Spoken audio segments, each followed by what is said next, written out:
Assalamualaikum warahmatullahi wabarakatuh. Selamat pagi anak-anak. Bagaimana kabarnya hari ini? Semoga kita selalu dalam keadaan sehat ya. Sebelum memulai pelajaran, sebaiknya kita berdoa terlebih dahulu agar diberi kemudahan dalam memahami pelajaran hari ini. Kalau sudah, hari ini kita akan belajar operasi bilangan bulat. Pada video sebelumnya, kita sudah mengetahui apa itu bilangan bulat dan sedikit menyinggung operasinya. Nah, kali ini kita akan mempelajari lebih lanjut. Di sini ada penjumlahan bilangan bulat. Seperti yang sudah kita ketahui, penjumlahan bilangan adalah mencari jumlah atau total dari dua atau lebih bilangan bulat. Nah, di sini ada beberapa contoh, yaitu 7 ditambah 8 sama dengan 15. Kalian sudah mengetahuinya, 7 ditambah negatif 8 sama dengan negatif 1. Caranya bisa dilihat video sebelumnya yang menggunakan contoh dari bebek. Dan ada contoh di bawahnya, yaitu negatif 7 tambah 8 sama dengan 1, negatif 7 tambah negatif 8 sama dengan 15. Kemudian ada pengurangan bilangan bulat. Pengurangan adalah penjumlahan dengan lawan bilangan pengurang. Penjumlahan dengan lawan bilangan pengurang. Contoh, 7 dikurang 8. Ingat, dijumlah dengan lawannya. Dikurang 8 berarti sama dengan 7 ditambah negatif 8. Jadi, 7 dikurang 8 sama dengan negatif 1. 7 dikurang negatif 8 sama dengan 7 ditambah 8. Negatif 8-nya berubah menjadi 8, yaitu 15. Negatif 7 dikurang 8 sama dengan 1. Negatif 7 dikurang negatif 8 sama dengan 1. Kita masuk ke soal pretest. Suhu pagi hari di kutub utara dapat mencapai negatif 50 derajat Celcius. Namun pada siang hari suhunya naik sebesar 2 derajat Celcius. Berapakah suhu kutub utara pada siang hari tersebut? Nah, berarti negatif 50 ditambah 2. Kenapa? Negatif 50 derajat Celcius naik sebesar 2 derajat Celcius. Berarti negatif 50 tambah 2. Kita gunakan garis bilangan. Dan dimulai dari angka negatif 50. Kita gunakan bebek. Karena ditambah berarti ke kanan. Lompat 2 kali berarti hasilnya negatif 50 ditambah 2 sama dengan negatif 48.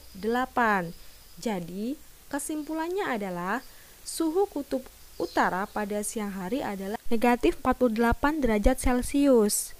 Nah, berikutnya Susi mengikuti kegiatan seleksi masuk sekolah. Dalam seleksi tersebut terdapat 3 macam tes, di mana seseorang dinyatakan lulus jika jumlah skor dari ketiga jenis tes tersebut adalah 33. Adapun hasil tes yang diperoleh Susi adalah negatif 15, 13, dan 20. Jelaskan apakah Susi lulus dari seleksi tersebut. Nah, syarat skor minimal adalah 33. Skor Susi yaitu negatif 15, 13, dan 20. Kemudian kita cari jumlahnya.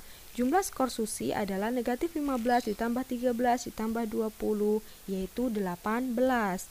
Nah, karena Susi mendapat 18, sedangkan skor minimal yang harus dicapai agar lulus adalah 33, jadi Susi lulus atau tidak ini? Gimana? Ada yang tahu? Jadi, karena 18 lebih kecil dari syarat yaitu 33, maka Susi tidak lulus mengikuti tes.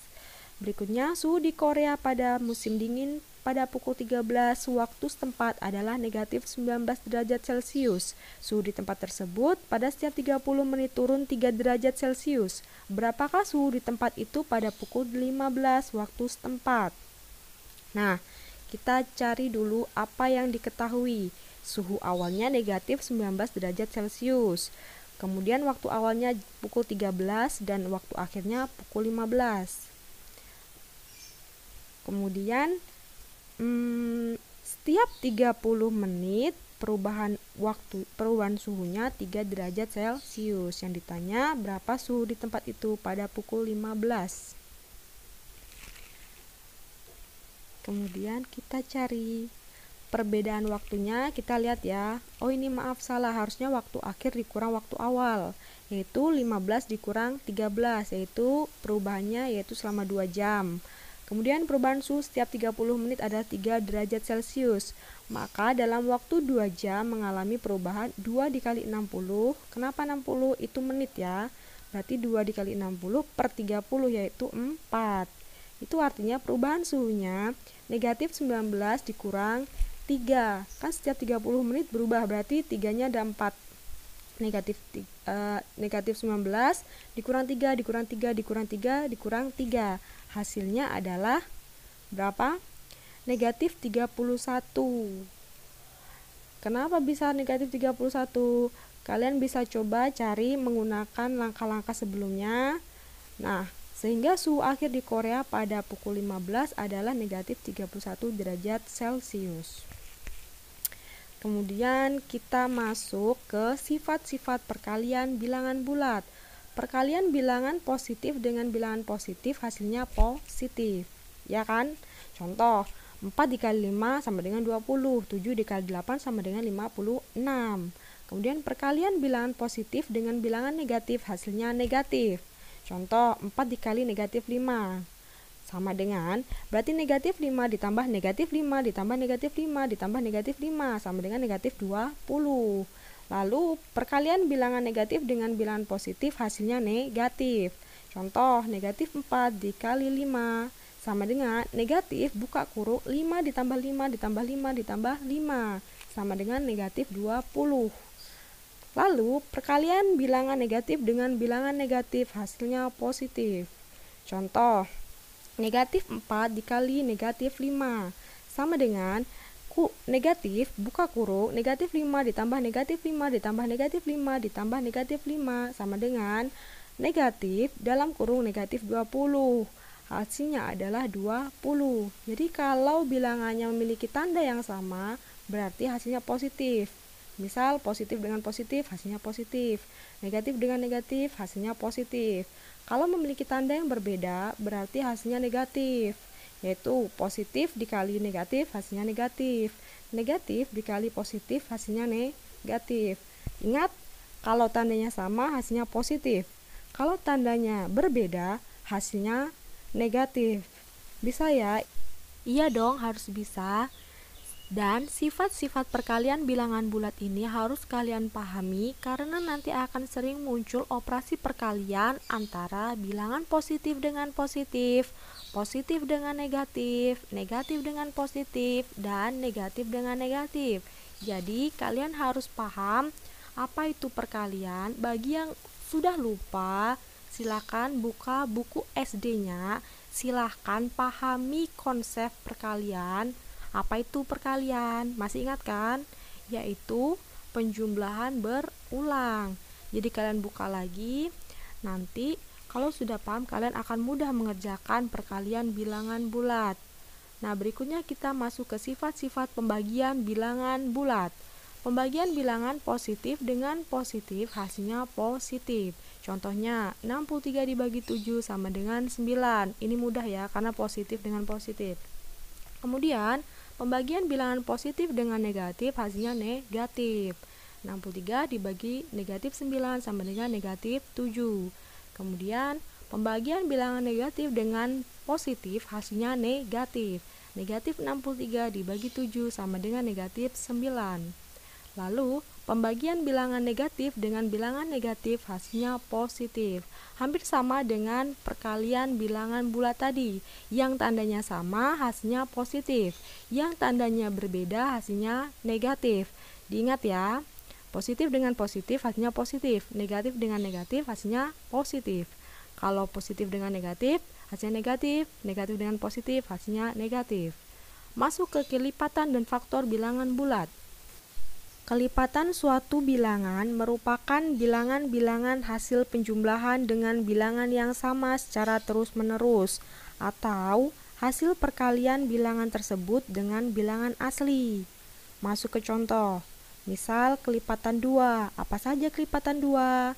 Yaitu 2, 4, 6, 8, 10, dan seterusnya. Kemudian kelipatan 3. Apa saja kelipatan 3? 3, 6, 9, 12, 15, dan seterusnya. Nah, kelipatan persekutuan terkecil apa? Kalian waktu SD sudah belajar kelipatan bersama beberapa bilangan. Kalau kelipatan 2 dan 3 apa? Ayo, ada yang tahu? Nah, jadi kelipatan antara 2 dan 3 adalah itu kelihatan. Berarti yang dilingkari adalah 6. Jadi kelipatan antara 2 dan 3 adalah 6. Sekarang kita masuk faktor. Faktor adalah semua bilangan yang dapat membagi bilangan tersebut. Semua bilangan yang dapat membagi bilangan tersebut. Contoh, faktor 12 berarti bilangan yang dapat membagi 12 adalah 1, 2, 3, 4, 6, dan 12. Untuk faktor 24, 1, 2, 3, 4, 6, 8, 12, dan 24. Nah, ini semua adalah faktor atau bilangan yang dapat membagi 12 dan 24. Kalau faktor persekutuan terbesar atau yang sering kalian sebut dengan FPB adalah faktor bersama beberapa bilangan. Jadi kalau faktor 12 dan 24 apa? Coba. Nah, yang dilingkari merah adalah 12. Jadi faktor dari 12 dan 24 adalah 12. Itu artinya 12 dapat membagi 12 dan 24. Nah, hari ini kita sudah belajar mengenai operasi bilangan bulat. Tadi sudah penjumlahan, pengurangan, kemudian sifat-sifat perkalian, pembagian, dan kelipatan dan faktor bilangan bulat. Nah, sekarang kalian sudah mengetahui apa itu operasi bilangan bulat dan sifat-sifatnya. Cukup sekian video kali ini. Kalau ada yang belum paham, silahkan tanyakan ke guru, silahkan berlatih di rumah. Dan saya akhiri, wassalamualaikum warahmatullahi wabarakatuh.